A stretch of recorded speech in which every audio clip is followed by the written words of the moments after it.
बेटी और सेब। एक बार पिताजी अपने बेटी को बाज़ार घुमाने के लिए ले गए। बाज़ार में तरह तरह की चीज़ें थीं। तभी बेटी की नज़र सेब से भरे एक ठेले पर पड़ी। बेटी ने पिताजी से सेब दिलाने के लिए कहा, क्योंकि बेटी बहुत छोटी थी और पिताजी नहीं चाहते थे कि उसकी बेटी इसके लिए जिद करने लगे। इसलिए पिताजी ने तुरंत 2 सेब खरीद दिए। तुरंत ही बेटी ने दोनों सेब अपने एक एक हाथ में ले लिया। उसके पिता ने उससे पूछा कि बेटी, क्या तुम मेरे साथ एक सेब बांट सकती हो? यह सुनते ही बेटी ने एक सेब का टुकड़ा खा लिया।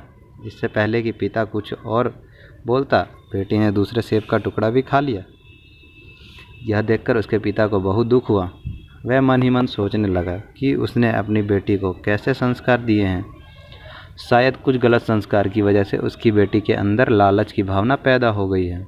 पिता मन में इस प्रकार की बातें सोच ही रहा था कि बेटी ने उसकी तरफ एक सेब बढ़ाते हुए कहा कि पापा, आप यह सेब खाइए, ये बहुत ही मीठा और रसीला है।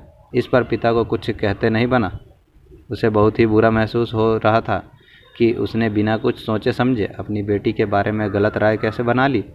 हालांकि वह अपनी बेटी का यह प्यार देखकर बहुत खुश भी था, लेकिन उसे पछतावा भी हो रहा था।